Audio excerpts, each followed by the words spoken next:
Good morning. Good morning sir. देखो अपना जो यूट्यूब चैनल है उसमें अपन को आज का टॉपिक अपना है वेन डायग्राम अर्थात वेन आरेख। तो सबसे पहले तो अपन ये बात करें कि इसका नाम वेन आरेख क्यों है। तो इटली का जो वैज्ञानिक था जॉन वेन, तो उसके नामकरण के आधार पर ही इसका नाम वेन आरेख रखा गया। अपन इसकी डेफिनेशन की बात करें तो विभिन्न ज्योमेट्री आकृति होती हैं, जैसे कि आयत है, वर्ग है, त्रिभुज है, वर्त है, इनसे मिली जुली सारी आकृति होती है। उनका एक समुच्चय होता है, समूह होता है, वही वेन डायग्राम होता है। बेसिकली अपन नॉर्मल क्वेश्चन की बात करें, क्वेश्चन का लेवल यूं होता है कि नीचे दिए गए आरेख में अपन एक आरेख बनाते हैं।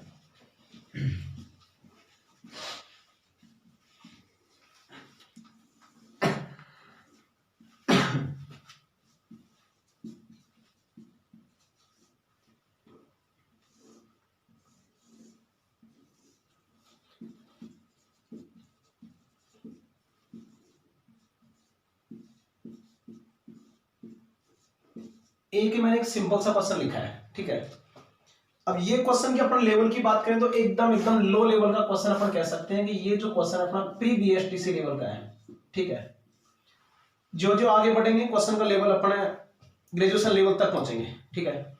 तो क्वेश्चन है अपना कि दिए गए आरेख में त्रिभुज अध्यापकों, आयत धावकों व वृत्त खिलाड़ियों को दर्शाता है, तो निम्न प्रश्नों के उत्तर दो, ठीक है।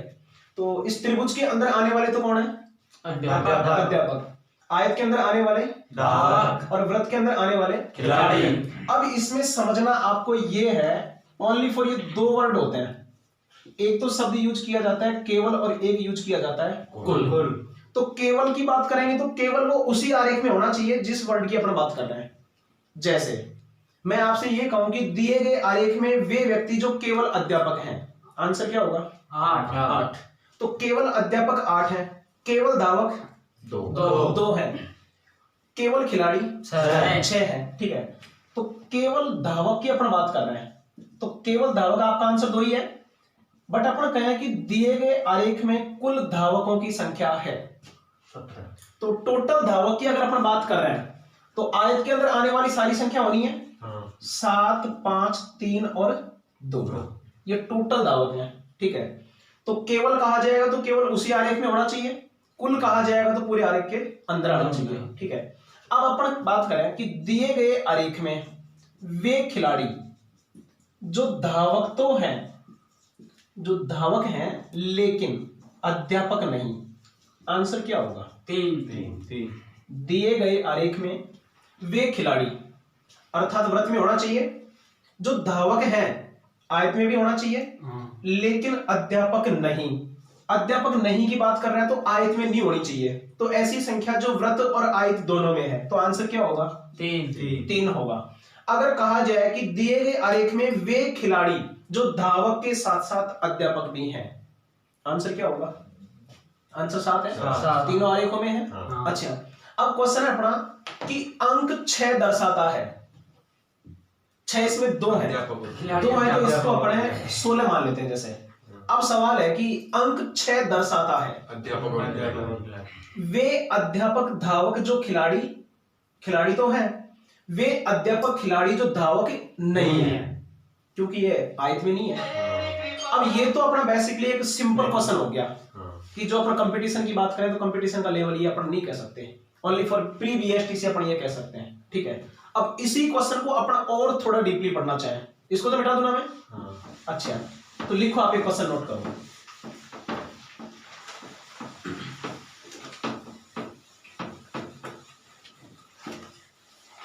दिए गए आरेख में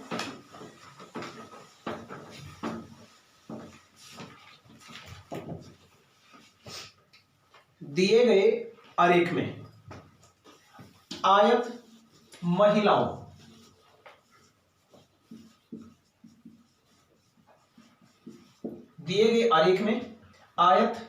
महिलाओं व्रत ग्रामीण व्यक्तियों व त्रिभुज वह त्रिभुज शिक्षित व्यक्तियों को दर्शाता है तो निम्न प्रश्नों के उत्तर दो।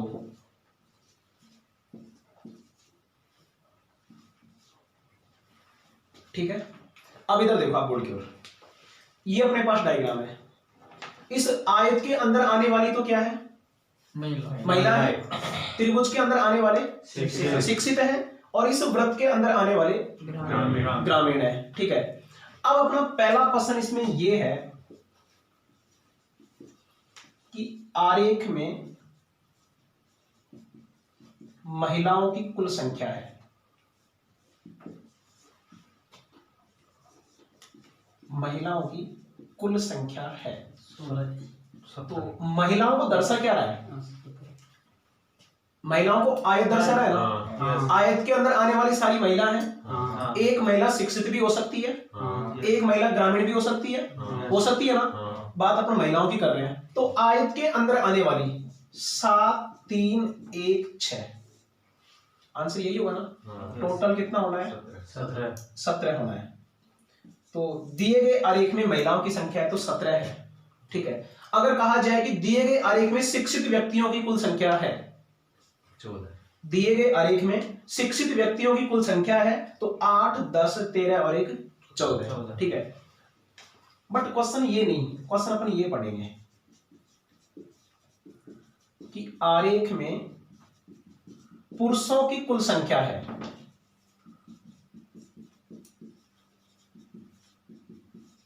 आरेख में पुरुषों की कुल संख्या है, तो पहली बात तो ये आती है, ये क्वेश्चन सही है या गलत है? बोलो। सही है। आरेख में पुरुषों की कुल संख्या है 20। सही है, सही है ना। आरेख में तो पुरुष है ही नहीं, महिला नहीं है, वो पुरुष ही होगी और क्या होगी। देखो, जब इस आयत है, जो आयत अगर महिलाओं को दर्शा रहा है तो आयत से बाहर जितनी भी है वो सारे के सारे क्या है? पुरुष। ये जो त्रिभुज है ये शिक्षित व्यक्तियों को दर्शाता है, तो त्रिभुज के बाहर जितने भी हैं वो सारे के सारे क्या है? अशिक्षित।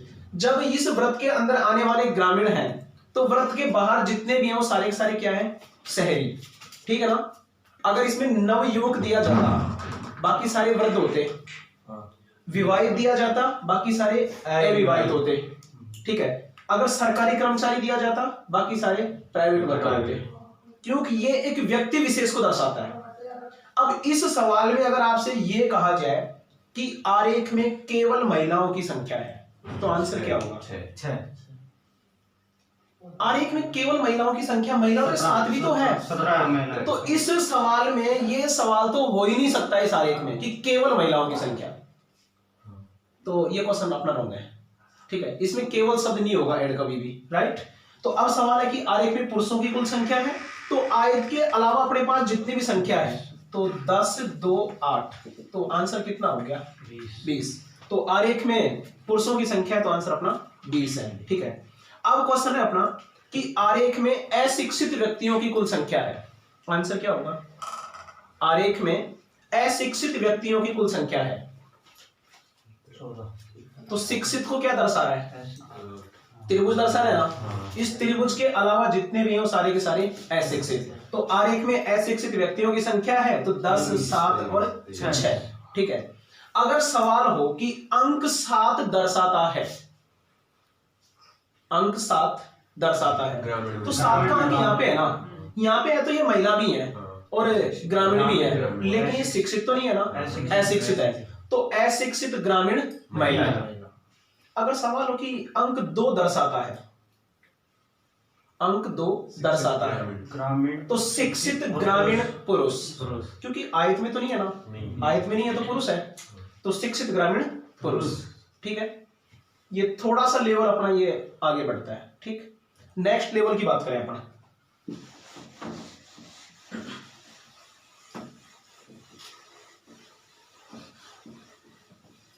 अभी इस क्वेश्चन को अपन ये कह नहीं सकते कि ये एनटीपीसी या फिर पटवार है कि सीजीएल एसएससी है कि इस एग्जाम में आ सकता है क्या, तो नहीं आ सकता। ठीक है, लिखो आप एक सवाल नोट करो अगला, दिए गए व्रत विभिन्न विषयों का, दिए गए व्रत विभिन्न विषयों का अध्ययन करने वाले,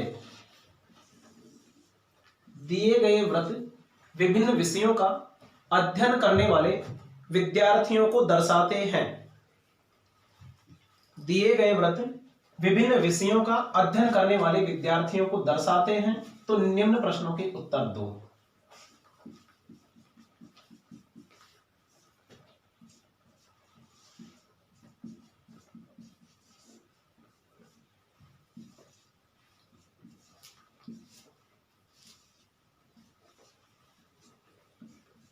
लिख दिया। अब आप इधर देखो, मैंने ये 3 व्रत बनाए हैं, इन तीनों के अंदर टोटल स्टूडेंट अपन मान रहे हैं, ठीक है।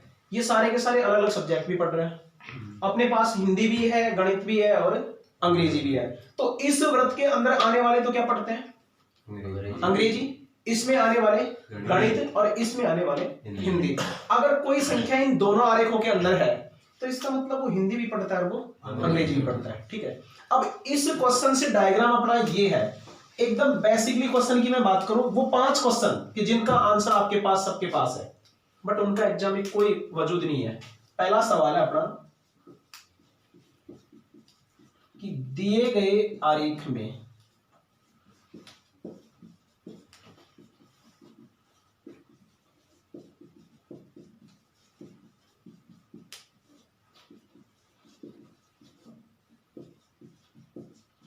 ये अपना क्वेश्चन है, दिए गए आरेख में वे विद्यार्थी जो केवल हिंदी पढ़ते हैं, आंसर क्या होगा? 8 होगा ना। वे विद्यार्थी जो केवल गणित पढ़ते हैं 5 और केवल अंग्रेजी 7। ये केवल शब्द है तो केवल वो उसी सब्जेक्ट को पढ़ना चाहिए, अर्थात उसी आरेख में होना चाहिए, अदरवाइज अलग में नहीं, ठीक है। अब अगला सवाल है, आरेख में कुल हिंदी पढ़ने वाले, आरेख में कुल हिंदी पढ़ने वाले विद्यार्थियों की संख्या है।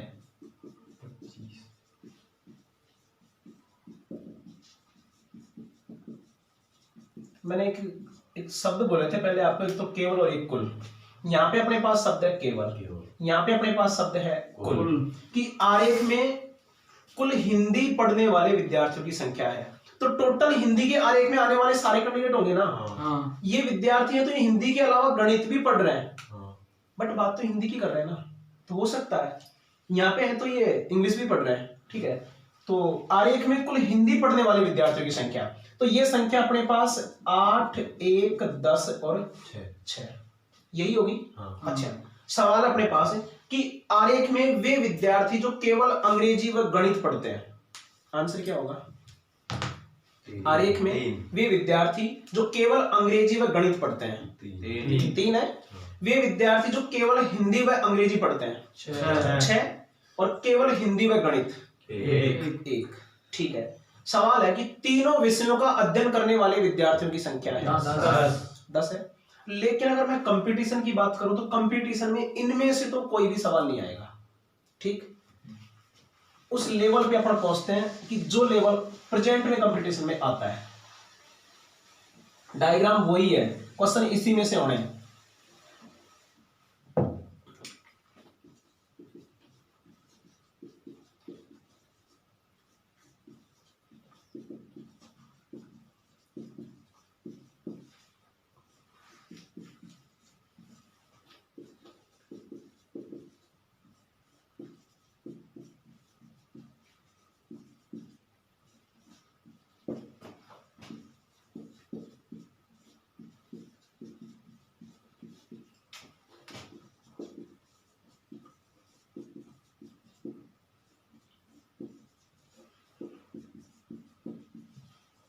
ये अपना क्वेश्चन है। आरेख में अधिकतम एक विषय का अध्ययन करने वाले विद्यार्थियों की संख्या है 20।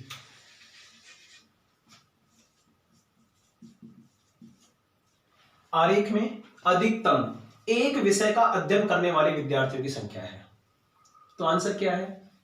अधिकतम 1 40। अच्छा, ऑप्शन में 40 है, 20 भी है, 8 भी है, और 5 भी है। ये अपने पास इसके विकल्प भी है।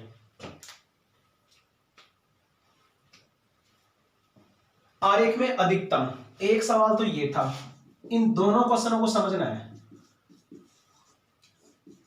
नीचे दिख तो रहा है ना, आरेख में कम से कम एक विषय, आरेख में कम से कम एक विषय का अध्ययन करने वाले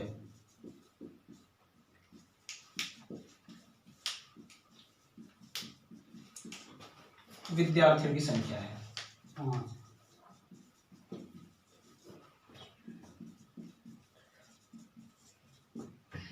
इसके ऑप्शन भी मैं लिखता हूं, इसमें 40 और उसमें 5, 20,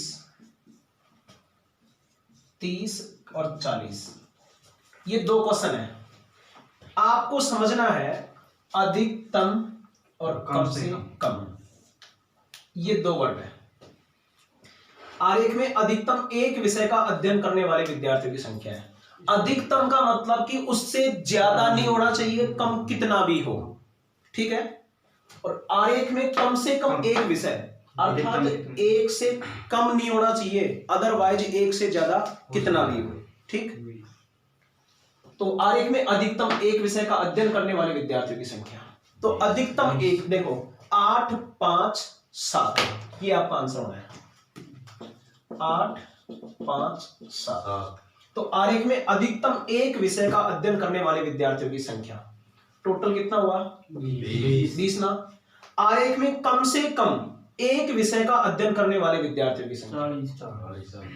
तो इन सब का टोटल करेंगे। टोटल क्यों करेंगे? क्योंकि ये 3 जो कैंडिडेट हैं, ये अंग्रेजी और गणित 2 पढ़ रहे हैं ना, लेकिन ये एक पढ़ करके तो 2 पढ़ रहे हैं। एक से ज्यादा कितनी भी हो सकती हैं, यहाँ पे 6 है तो ये भी 2 पढ़ रहे हैं। लेकिन अपन से सवाल तो ये कह रहा है ना कि आरेख में कम से कम एक विषय का अध्ययन करने वाले विद्यार्थियों की संख्या। देखो जैसे ये जो भैया बैठे हैं, इनके पास केवल हिंदी की बुक मान लेते हैं अपन, ठीक है, इनके पास सिर्फ हिंदी है। आप जो बैठे हो आपके पास हिंदी और गणित 2 बुक है। आप जो बैठे हो आपके पास हिंदी, गणित, अंग्रेजी, आपके पास 3 बुक है। अब मैं आपसे ये कहूं कि मैं 5 मिनट बाहर जाके आता हूं, आप कहोगे जब तक हम क्या करें? तो मैं कहूंगा कि जब तक आप बैठकर एक बुक पढ़ लो, जब तक आप बैठकर कम से कम एक किताब पढ़ लो। तो क्या ये अकेले ही पढ़ेंगे, तुम सारे पढ़ोगे? सारे पढ़ोगे ना। तो इसका आंसर भी यही होना है कि आरेख में कम से कम एक विषय का अध्ययन करने वाले विद्यार्थियों की संख्या है, तो आंसर आपका 40। अब सवाल है अपना कि आरेख में कम से कम 2 विषयों का अध्ययन करने वाले विद्यार्थियों की संख्या, कम से कम 2। जब कम से कम 2 की बात आती है तो अपने पास 6, 3, 1 और 10, तो आंसर अपने पास टोटल कितना होता है? 20। अब सवाल अगर ये है कि आरेख में कम से कम 3 विषयों का अध्ययन करने वाले विद्यार्थियों की संख्या, जब आंसर कितना है? 10। जब आंसर 10 है, ठीक आया समझ में। लेकिन अगर अपन ये कहें कि ये एनटीपीसी का लेवल है क्या, तो एनटीपीसी का अभी ये लेवल नहीं है। गई एनटीपीसी की प्रत्येक पारी में वेन डायग्राम में से 3 क्वेश्चन आए थे, लेकिन वो क्वेश्चन इस तरीके से तो नहीं थे। पढ़े उनको, लिखो सवाल।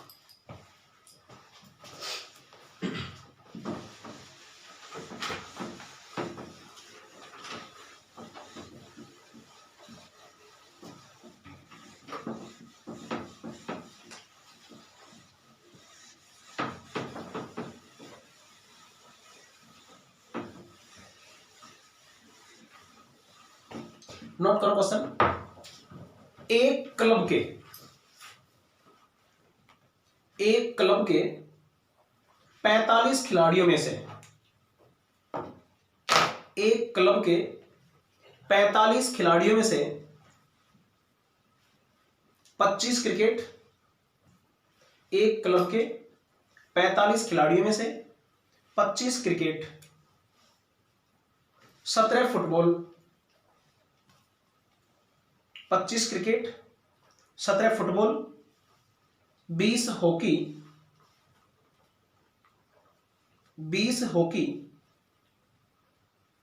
11 क्रिकेट व फुटबॉल, 11 क्रिकेट व फुटबॉल, 9 क्रिकेट व हॉकी, 9 क्रिकेट व हॉकी, 8 हॉकी व क्रिकेट, 8 हॉकी व क्रिकेट, 8 हॉकी व क्रिकेट। जबकि इनमें से 5 खिलाड़ी, जबकि इनमें से 5 खिलाड़ी तीनों खेल खेलते हैं, जबकि इनमें से 5 खिलाड़ी तीनों खेल खेलते हैं, तीनों खेल खेलते हैं, है कि कॉमा लगा के तो लिख के डैश लगा दो, तीनों खेल खेलते हैं तो लिख दिया। अब इसको आपको हल करना है, मैं आपको 2 मिनट का टाइम देता हूं। पहले क्वेश्चन बोलो इनके, लिखो क्वेश्चन, पहला क्वेश्चन लिखो आप। क्वेश्चन है आरेख में केवल क्रिकेट खेलने वाले खिलाड़ियों की संख्या है, केवल क्रिकेट खेलने वाले खिलाड़ियों की संख्या है, केवल क्रिकेट खेलने वाले खिलाड़ियों की संख्या है, लिख दिया।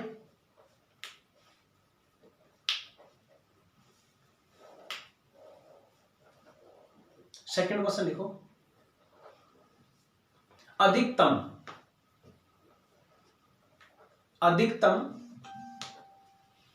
एक खेल खेलने वाले, अधिकतम एक खेल खेलने वाले, अधिकतम एक खेल खेलने वाले खिलाड़ियों की संख्या है, अधिकतम एक खेल खेलने वाले खिलाड़ियों की संख्या है।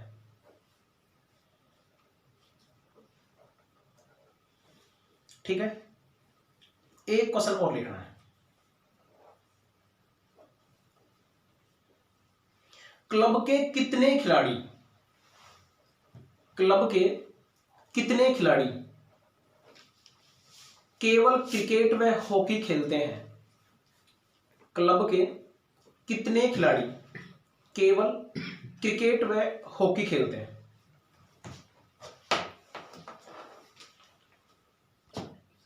हाँ जी, अब आप इधर देखो, सवाल था अपना टोटल कुल खिलाड़ी कितने थे? 45। अच्छा, टोटल 45 थे। अच्छा, इसमें क्रिकेट खेलने वाले कितने थे? 25। क्रिकेट वाले 25 थे। फुटबॉल वाले कितने थे? 17 थे। हॉकी वाले कितने थे? 20 थे। क्रिकेट और फुटबॉल वाले कितने थे? 11 थे। सही बताना? क्रिकेट और हॉकी वाले कितने थे? 9। और हॉकी व फुटबॉल 8। शायद ये गलत लिखवा दिया था ना? कोई दिक्कत नहीं। तो हॉकी और फुटबॉल ये थे, है ना? और क्रिकेट, हॉकी और फुटबॉल तीनों गेम खेलने वाले कितने थे? 5। एक बार मैं वापस रिवाइज करता हूं क्वेश्चन, ठीक है? एक क्लब के 45 खिलाड़ियों में से 25 क्रिकेट, 17 फुटबॉल, 20 हॉकी, 11 क्रिकेट व फुटबॉल, 9 क्रिकेट व हॉकी, 8 हॉकी व फुटबॉल, जबकि इनमें से 5 खिलाड़ी तीनों खेल खेलते हैं तो निम्न प्रश्नों के उत्तर दो। ठीक, पहला क्वेश्चन अपना कि केवल क्रिकेट खेलने वाले खिलाड़ियों की संख्या है। सेकंड क्वेश्चन है अधिकतम एक खेल खेलने वाले खिलाड़ियों की संख्या है। और तीसरा क्वेश्चन है कि कितने खिलाड़ी केवल क्रिकेट व हॉकी खेलते हैं। ठीक, अब देखो गेम कितने हो रहे हैं? 3 गेम है ना? तो अपन को 3 डायग्राम बनाने हैं। इनका नाम आप इधर उधर कहीं भी लिख सकते हो, ठीक है? मान लेते हैं अपन कि इस डायग्राम वाले क्रिकेट खेल रहे हैं, इस डायग्राम में आने वाले फुटबॉल खेलते हैं, और इस डायग्राम में आने वाले खेलते हैं हॉकी। सवाल को लास्ट से हल करना है, क्योंकि क्लब में टोटल हमारे पास खिलाड़ी 45 है, और इनका अगर तुम टोटल करते जा रहे हो तो ये तो गेम खिलाड़ी ज्यादा हो गए, इसीलिए तो लग रहा है कि सवाल गलत है। ठीक, तो तीनों खेल खेलने वाले खिलाड़ियों की संख्या कितनी है? 5 है ना? तो जब तीनों खेल खेल रहा है तो तीनों डायग्राम में भी आना चाहिए, तो वो संख्या हमारे पास यहाँ पे आ गई। अब ये तीनों खेल खेलने वाले खिलाड़ियों की संख्या हो गई 5, ठीक है। अब हॉकी व फुटबॉल वाले कितने हैं? 8। जब हॉकी और फुटबॉल वाले 8 हैं तो 5 तो ये थे, 3 ये हो गए। अब हॉकी और फुटबॉल खेलने वाले हो गए 8। दोनों आरेखों में आ रहा है ना? फुटबॉल वाले में भी है, हॉकी वाले में भी है, ठीक है। क्रिकेट और हॉकी वाले कितने हैं? 9 है। तो ये क्रिकेट है, ये हॉकी है। 5 ये थे, 4 ये हो गया। तो क्रिकेट और हॉकी वाले कितने हो गए? 9, ठीक है। फिर हॉकी व फुटबॉल 8 है, अपने लिख दिया। क्रिकेट व फुटबॉल वाले कितने हैं? 11। जब क्रिकेट और फुटबॉल वाले 11 हैं तो 5 तो ये थे, 6 ये हो गए। 5 6 11 हो गया। क्रिकेट व फुटबॉल 11, तो क्रिकेट व फुटबॉल 5 और 6 11। क्रिकेट व हॉकी 9, तो क्रिकेट व हॉकी 4 और 5 9। हॉकी व फुटबॉल 8 है, तो 5 और 3 8, ठीक है। अब यहाँ पे आ जाओ, टोटल क्रिकेट खेलने वाले कितने हैं? 25। टोटल 25 है ना? क्रिकेट का डायग्राम ये है, तो 6 और 5 11 और 4 15। बच कितने गए? 10। तो ये 10 यहाँ पे आ जाएगा, ठीक है। अब फुटबॉल खेलने वाले कितने टोटल? 17 है ना? तो 6 और 5 11, 11 और 3 14। बच कितने गए?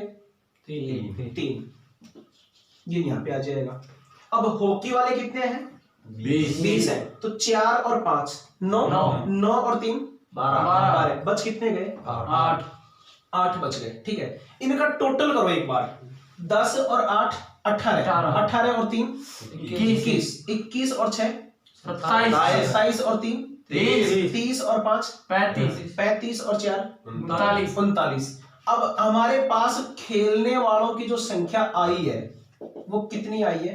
39। जबकि क्लब में टोटल खिलाड़ी कितने थे? 45। अब आपसे एक सवाल में मौखिक ये करूं कि इनमें से कितने खिलाड़ी एक भी खेल नहीं खेलते हैं?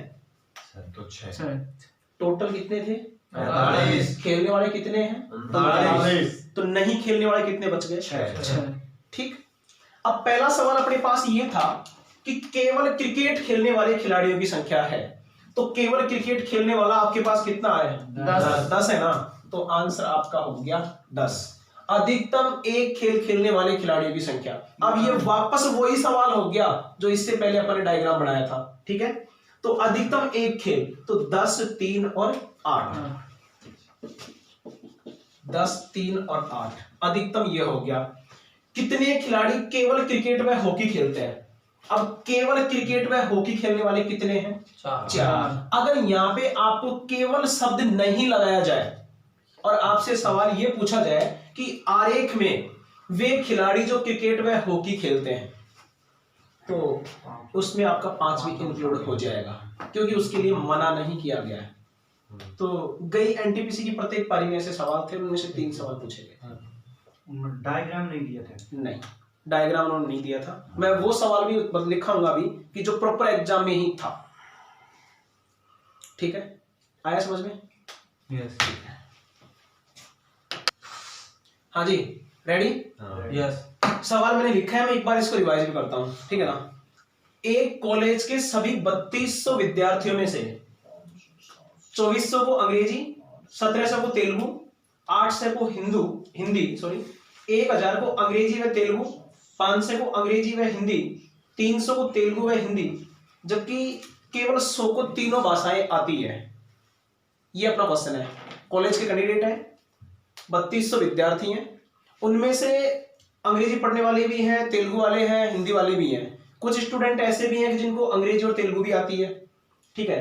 टोटली सवाल इसी तरीके से है। अब सवाल अपन से ये पूछे गए हैं, अपन को हल करना है। तो अब इसमें लैंग्वेज कितनी आ रही है आपके पास? 3 ही है ना? गए क्वेश्चन की तरह इसी में भी वही 3 डायग्राम अपन को बनाना है, ठीक है।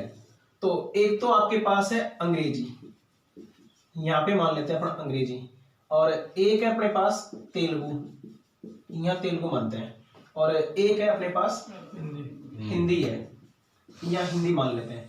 क्वेश्चन को प्रॉपर लास्ट से हल करना है। वही तीनों लैंग्वेज कितने लोगों को आती है? 100 को आती है ना? तो ये 100 आपका यहाँ पे होना है, ठीक है। फिर तेलुगु और हिंदी वाले कितने हैं?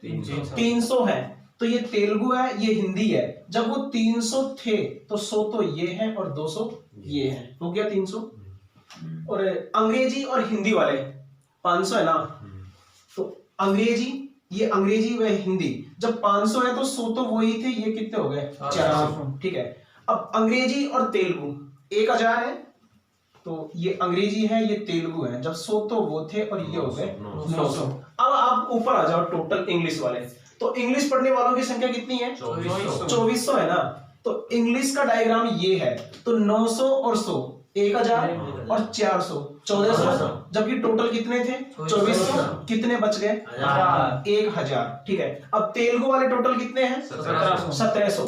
तेलुगु का डायग्राम आपका ये है, तो 900 और 100 1000 200 1200, बच कितने गए 500, ठीक है। अब हिंदी वाले कितने हैं 800, तो 400 500 700, कितने बच गए 100 बच गए। अब क्वेश्चन है कि कितनों को तीनों में से एक भी भाषा नहीं आती है। टोटल स्टूडेंट कितने थे 3200, और पढ़ाने वाले ये हैं, तो इनका टोटल कर लेते हैं अपन, ठीक है। तो 1000 1900 2400 2600 2700 2800 2800 और 400 3200, तो इसमें भी 3200 आ रहे हैं, टोटल भी 3200 थे, तो आंसर आपका क्या हो गया 0। कितनों को केवल हिंदी आती है। अब केवल हिंदी वाले कितने बचे हैं आपके पास 100, तो कितनों को केवल हिंदी आती है, तो 100 को केवल हिंदी आती है, ठीक है। और कितनों को तीनों में से केवल एक भाषा आती है। अब तीनों में से एक भाषा की जब अपन बात करें तो 1500 और 100, तो 1000 है 500 है 100 है, टोटल कितना हो गया 1600। ये क्वेश्चन है 18 अप्रैल 2016 एनटीपीसी में था। तो अब आप सोच सकते हो कि एनटीपीसी का लेवल किस तरीके से आता है। और प्रत्येक पारी के अंदर 3 क्वेश्चन थे, और ये तीनों के तीनों क्वेश्चन इस तरीके से थे, ठीक। तो दोस्तों ये अपना यूट्यूब चैनल था, रोज का अपन एक टॉपिक इसमें डालेंगे, क्लास भी अपनी हो रही है प्रॉपर तरीके से, ठीक है। धन्यवाद।